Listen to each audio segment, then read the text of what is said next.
Good morning. My name is Sebastián Chávez Cervantes. I'm 17 years old and I'm a Tec de Monterrey student. And because of the coronavirus or COVID-19 situation, I will try to distract you from this horrible situation with another theme that doesn't relate at all. The situation that I want to talk about with you, my dear viewer, is about a job that most people don't consider a job at all, because all that it implies. And today I will try to show you all the points so you can make your own opinion about this situation.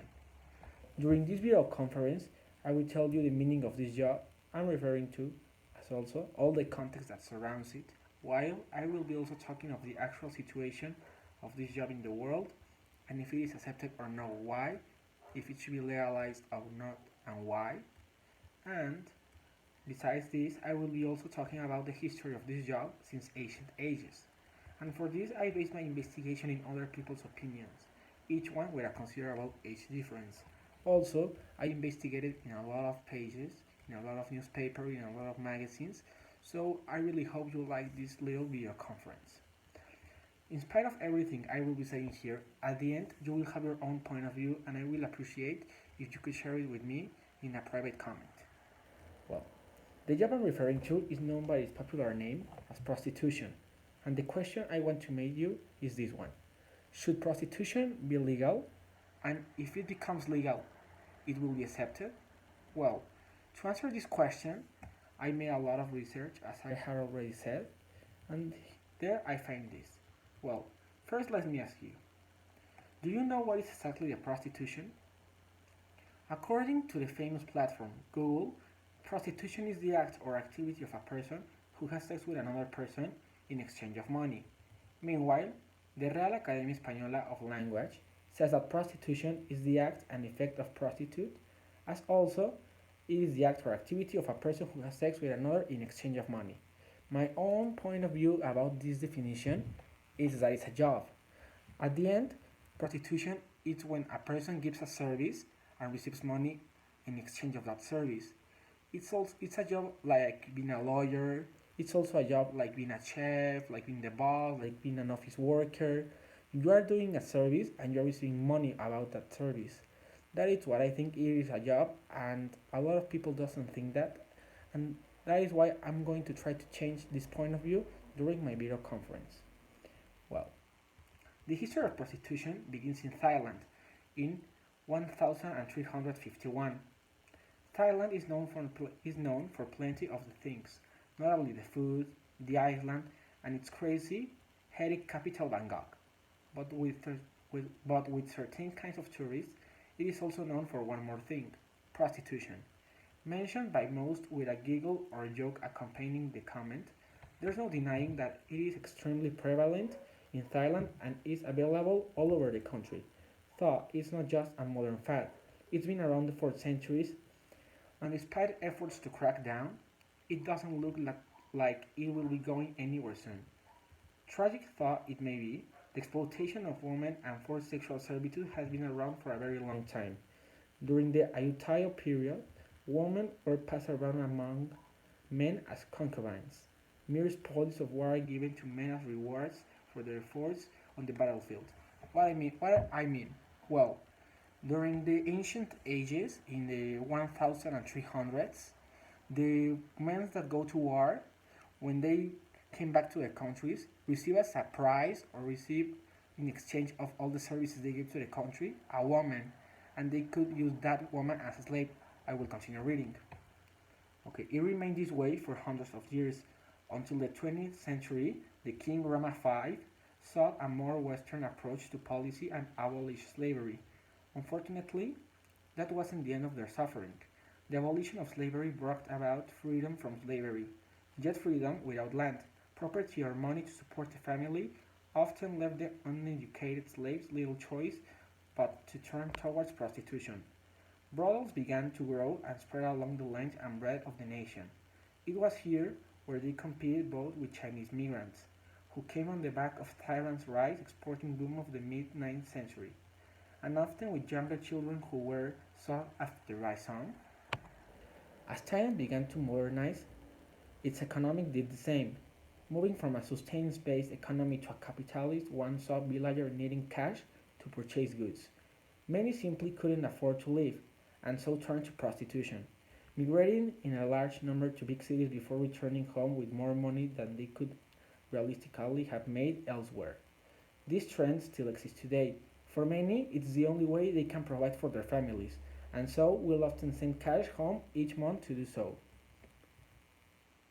Thailand began to see a potential in tourism, and so in the late 20th century, they invested heavily in promoting Thailand as a tourist destination. The resulting boom in tourism also saw with a boom in sex tourism. It's estimated that today there are in excess of 4 million tourists heading to Thailand for the sex industry alone. Entering into voluntarily sex workers can be empowering for women, offering agency and liberation that can be hard to find for some women elsewhere.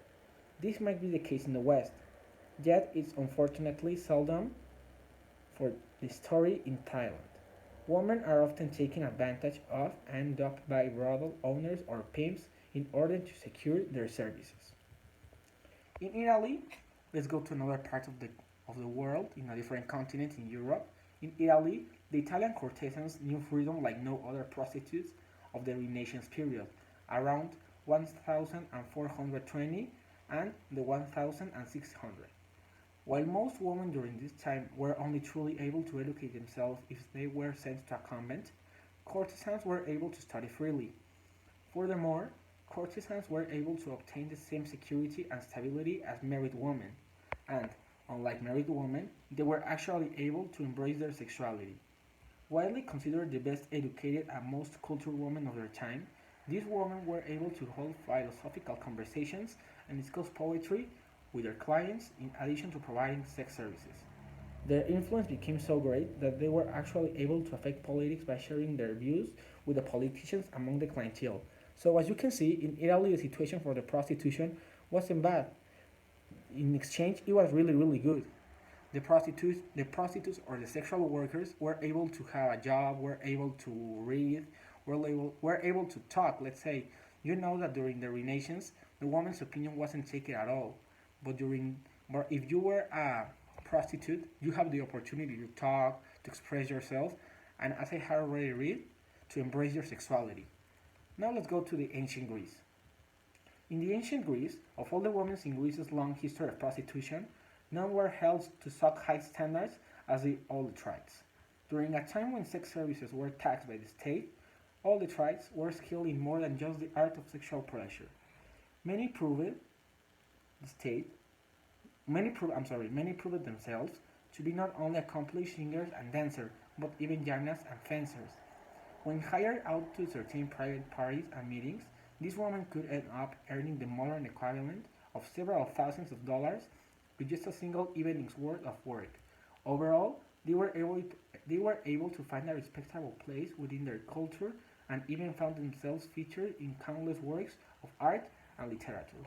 So as you can see, the situation in Greece was also really good, really positive for the prostitutes in that time, in the Renaissance time. And that is why many prostitutes continue doing their work in these places. In spite of it is illegal, many women continue doing sexual works because, as I have already said, the money they receive is like in the old times, very good for all. Now let's go to another part of the world, in a different continent. In Japan, between 1600 and 1800, contrary to popular belief, Japanese geishas were not actually solicited for sex. Instead, they were entertainers and hostesses. To mistake a geisha for a prostitute was thought to be an incredibly shameful and dishonorable transgression. On the other hand, the oiran, or also known as playwomen, were in fact sex workers. Oiran were the highest ranked prostitutes during Japan's Edo period, during which time prostitution was allowed. Considered skilled enough to entertain nobles, Oiran often used extremely formal language and utilized elaborate costuming for their entertainment. Since they were able to escape to heavy patriarchal hand that often affected married women, these prostitutes were able to maintain their own power and influence without any hindrance. So as you can see, the geishas and the oirans weren't the same. The oirans were the sexual workers or prostitutes. Meanwhile, the geishas were only like hostess their only work was to serve the men of the house. And this puts the wives of all the men in Japan to step aside a little bit. On the other hand, in India, the complex history of prostitution has, at one time or another, featured around 9 different tiers of sex workers. At the bottom, you will find the Vadasis, originating from the untouchable caste, unwillingly sold by their parents at age as low as 4. These women are forever pledged to the goddess of fertility, Yelama.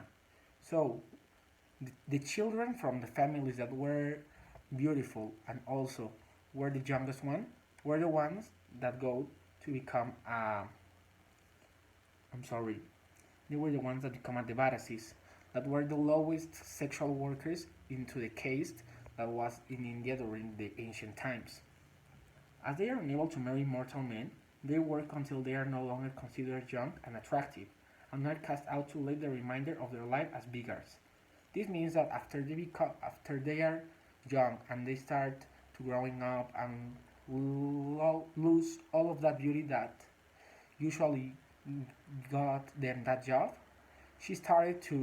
they lose their job and live with a shame that they wouldn't do anything better for their lives. At the highest tier were the Ganika, masters of 64 types of performing arts. Ganika had an extensive knowledge of music, painting, theater, and poetry. So as you can see, the difference between the Ganikas and the Varasis, where the Ganikas could go to school, could learn dancing, music, writing, philosophy. They have all opportunities to, after they work as a sexual workers, to become something else in life. They had the opportunity to work because of all the knowledge that she got. Meanwhile, all the Varasis didn't have the chance. They only need to continue living in the lowest part of the pyramid of castes. In the present days in America, Nevada is the only state that legally allows prostitution within designated locations. One such brothel, that is called the Moonlight Bunny Ranch, has proven to be a fair and decent place for sex workers to earn their living. Not only are there strict rules stating that men must be using latex condoms during any sexual activity, STD tests are administered weekly to each of the 500 women licensed to work at the brothel. Drug use is strictly forbidden within the premises, and any sexual limits set by the woman are to be strictly followed by their customers. On top of it all, many of the women are in charge of creating their own marketing databases and even help them promoting themselves online. So I really think that the job that is doing the owner of Moonlight Bunny Ranch is a clearly example of that prostitution is not only a bad thing. It could be positive for all the women that want to embrace their sexuality and work as sexual workers. And I think that many other bordels could follow these kinds of ideas or examples that the Moonlight Bunny Ranch has put. Nowadays, a lot of countries have adopted prostitution as one of their most attractive trams for tourists, don't caring if it is illegal or not. So now I want to present you the countries where the prostitution is more famous and known than in other countries. The first one, as I have already said, is Thailand. Thailand is known because of the quantity of prostitution they have. In the capital of Thailand, Bangkok, there are these places called the red districts, where all the buildings are surrounded by a lot of LED bright lights that informs you as a tourist that there is a bordel or there are sexual workers, where prostitutes are like ants. In these red districts, the prostitutes are like ants because you can find them anywhere. You can find it at the end of the street, you can find them behind a window, you can find it inside a store. They are everywhere, I'm not kidding. The laws against prostitution are very confused in Thailand, but still the country has a really huge popularity because all the sexual workers they have, around 3 million of people. A lot of Thailand people believe that prostitution is part of their culture because there it is known as the place where the ancient profession was born. Well, I want to make a little parenthesis here. I will be saying a lot that the prostitution is the ancient profession in history because that's what I found in a lot of pages. A lot of people says that, as also a lot of people that surrounds me says that this is the most ancient profession ever. So I really want to make emphasis in this. However, and sadly, much of the women that are involved in prostitution here are because of sexual traffic, meanwhile, others are because their own choices. The second country, I want to talk about is Spain. In cities like Ibiza, Madrid, and Barcelona, much of the people feel attracted because of the nightlife you can get there. This is why a new activity is starting to grow in the streets of the most popular countries in Spain. Prostitution. Prostitution is legal in Spain. This is why it is one of the most accessible places for sexual activity in Europe. Surprisingly, here you can find more South American women than Spanish ladies. In, in the cities of Madrid and the cities of Barcelona, you can find also like red districts. I think that the red or the red light LEDs represents that the sexual workers are active and are ready for a sexual activity. For the third country that I chose, I select Indonesia, back in Asia. Here in Indonesia, prostitution is one of the most common jobs in the capital. Despite of this situation, this country has a problem with sexual traffic with children. Because of the term exploitation, this activity continues to be promoted. What it really highlights the prostitution in Indonesia is that most of it is done by social media. There are many web pages where sexual workers make their activity by using a computer.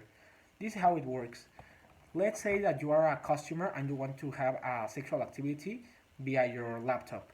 So you enter to this page, you pay for the service, and you make like a FaceTime or a Zoom or a Skype, and you ask for the lady to do what you want. You can have a relationship with her because she's in another part of the city, but you can ask her to take out her clothes, you can ask her to do what you want. It's a really famous activity here in Indonesia. Now, maybe if you talk about prostitution in a public place here in Mexico or with your family, people perhaps will stare at you in a mean or confused way, or maybe they will just laugh because you are immature or that's what they think. But the point that I want to show now is that prostitution is not seen as a job. It is seen as a punishment or a sin. How many times have you listened to some random dudes or guys talking about a girl by saying, "Look dude, she looks like a total whore." Whore, slut, skank, hooker. These are just a few examples of how people express about prostitutes. But we need to be realistic. These comments or phrases could be really rude and mean and can hurt someone because you don't know the situation someone could be living in. You don't know if that sexual worker is supporting their family with all of the money she gets. So instead of being mean with other people about their work, start focusing about yourself. In spite of the situation in Mexico, prostitution is not seen as bad in other many countries like in ancient times or like the ones that I have already said like Thailand or Spain. Another example could be Brazil. According to the newspaper The Time, in 2012, the Institute of Development Studies explained that sexual works as prostitution are recognized as a formal job, which means that the ones that exercises this work have the right to ask for pensions and other benefits. Besides, they receive a very good paying. However, it is illegal to benefit of prostitution if you own a cabaret, a table, or a bordel. What does it mean? Well, it means that in Brazil, it is legal to prostitute yourself, but what it is illegal if it's someone, a third person, starts to get advantage of the work you're doing. Another person, like the owner of a bordel or the owner of a group of women or sexual workers, can get advantage of what you are winning. That is the illegal issue here in Brazil. Well, as you can see, prostitution is so in a very different ways, depending in the country you are. That is why I want to show you a perspective of the countries where the prostitution has a bigger impact than others besides all the ones that I have already said. In Colombia. The situation in Colombia is in a medium term. The prostitution is not penalized as the T629 sentence says. However, there is not any legal framework that protects the workers. In 2013, a group of people tried to present to the Congress a law that establishes guarantees to the ones that work in the prostitution business. But sadly, the initiative didn't went on. This means that the owners of the bordels can abuse of the women and they don't have an opportunity to go ahead. There are a lot of legal frameworks and that helps the owners or the ones that are taking advantage to go away with his own. The next country I want to talk about is Canada. The government officially legalized prostitution in all the country in 2014, but established that they were going to punish the users. Back then, the police from the EFE said that they would be chasing the clients that practice these acts. So, in other words, the fact that the government of Canada legalized prostitution was not in benefit for the workers; it was only the benefit for the police. And the last country we'll talk about is China. China, as you can imagine, it's a country with a very closed mind and a very Asian mind. So, in China, history is different. Here it is absolutely forbidden to practice prostitution. According to the Chinese laws, prostitution corrupts the minds of the people, poisons the social atmosphere, and puts the social stability in danger. According to the Sussex College, there are reports of 50,000 sexual workers that are stopped in Chinese work farms. The prostitution situation in Asia and many countries in America is unfair for many workers that doesn't have the chance to go on with their lives by practicing prostitution. But in Europe, the situation is a little bit different, as I had already shown. I will give you another example. In places like Austria, Germany, and Switzerland, the prostitution is already legal, and in Germany exclusively, there are little condos or little districts where are a lot of bordels. It's like in the red district of Spain. All of that places are allowed, so the prostitution continues because it is kind of an art. As also, these countries that legalize prostitution says that it's part of the culture of the people because it's the ancient profession in the world. Well, continuing, I will mention the sexual trade. I didn't have mentioned the sexual trade because I wanted to leave this for the end, so this make a bigger impact in you. One of the biggest reasons that countries like Mexico or China are against the prostitution is because of the kidnapping and the exchange of people. Here in Mexico, we have what is known as trata de blancas, what it is, the sexual traffic. This is a huge violation to the human rights and to every people, because basically it consists on kidnapping someone, happening to be the most affected women and children. Then the people who work in this business move them in the possible way as they can, usually in the probable situation like moving them on trucks full of people and letting them without food or water or any place to sleep. And finally is the third phase, that is exploitation, where they force the kidnapped to work as a slave by using the victim's organs so they can sell them in the black market, the laboral exploitation where they do hard work without winning anything beside their lives, and the most common of all, the prostitution. Mostly in illegal places where they use women and kids so they do sexual work. They don't want to do, but have to. They have to because their lives are in danger and in the hands of the kidnapper. You can see now how big is the problem. Let me tell you another data about the trata de blancas or sexual traffic. It is the third most forbidden and punished illegal business in all the world after narco traffic. In all the world, more than 27 millions of people had suffered of this situation. Mexico is one of the most affected countries of trata de blancas. And to show you an example, I want to talk about the highway or the situation that occurs in Highway Puebla-Tlaxcala, where it is practiced one of the most ancient business ever, for forced prostitution. If you pass through the Highway Puebla-Tlaxcala, you will see a lot of big houses, a lot of expensive cars, a lot of luxury clothes like Armani, Gucci, all that kind of clothes. And you may ask yourself, how does these people can get this life? Well, the answer is very easy.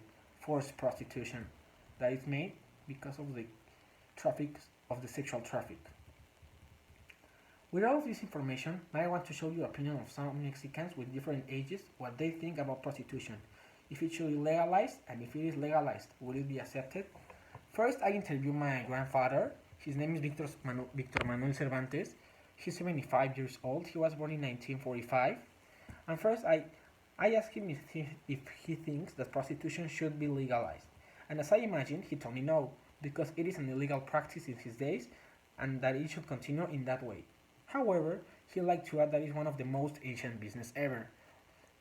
Can you see? A lot of people think about prostitution that is the most ancient or one of the most ancient professions ever. Well, then I asked him if he thought that in the case of the prostitution was completely legalized, would it be accepted? And he said me that no, because of the country traditions and that it was a known truth, sorry. Besides, the church doesn't accept it, and it is very difficult to go against religion or church. However, and and a really surprise for me, he told me he was in favor of the prostitution because all the times that the government has tried to go against it, it has been counterproductive. He finished by saying that it was a necessary bad act. As I imagined, he will not accept the fact that prostitution should be legal because of the education he had during his days, as also the values he grew up with doesn't allow him to be in favor of the act of money in exchange of sexual work. After interviewing my grandpa, I went with my dad. My dad is 57 years old. His name is Antonio Chávez, and he gave me a point of view a little different than I imagined. I was waiting that he would tell me the prostitution should not be legal and neither to be accepted. But when I asked him if the prostitution should be legal, he told me that he believes that yes. He told me that if prostitution was legal, all the kidnaps in Mexico will decrease, as also the corruption and women and children exploitation. Furthermore, the economic, social, and hygienic condition of the sexual workers will be better and eventually could ask for a pension and a clean place of work. However, he believes that it will not be accepted in Mexico by most of the people, because it will go against their beliefs and ideas. Meanwhile, it will be another part of the population that will be in favor because it is a very popular service in the city. Besides, it's the most ancient profession in the world, so it is part of our culture. You see, a lot of countries think that the prostitution is part of our culture. I don't think if that is good or bad.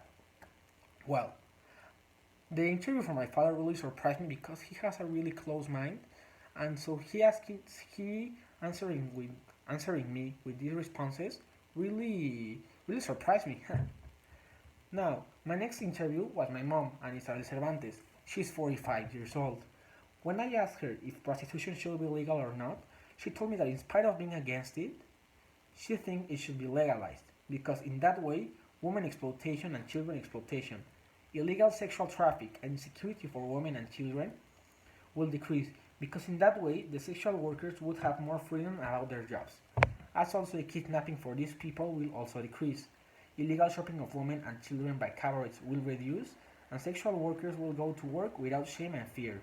Then, when I asked her if she believes it will be accepted in Mexico, she told me that she thinks no, because of all the prejudices this job comes with, including religious ones, cultural, and social ones. For my last interview, I went with my sister Montserrat Chavez, who is 14 years old. She told me that it should be legalized, the prostitution, because the payment can fill all the necessities these people may have, as also they can sustain their family with a good salary when they are not controlled by a third person, or when life has been unfair with them.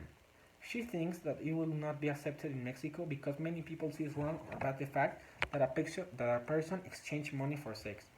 As you can see, all the people, depending on the age they have a different idea on some things, but still have the same idea in other things. For example, the older of the group thought that the prostitution is supports that the prostitution is one of the most ancient professions ever. That is something that I think many people or older people think nowadays, and it's something to consider. My own opinion is this. I think that prostitution has its pros and cons. The pros could be that there are more areas for work, the women can fill their necessities, also, they can do what they love, and I think that prostitution should be legal because if it continues illegal, all the traffic of women will continue, all the traffic of children, all of that illegal places will continue showing the woman and humiliating her. Let's put an example. In New York, I don't know in which time, they forbid alcohol, and the traffic of illegal alcohol it really increases. So when they made it legal, this decreases. I think that with prostitution it will be the same. If prostitution was legal, all of the trata de blancas or sexual traffic, all of the kidnaps, all of the violations, the extortions, the exploitation will really decrease.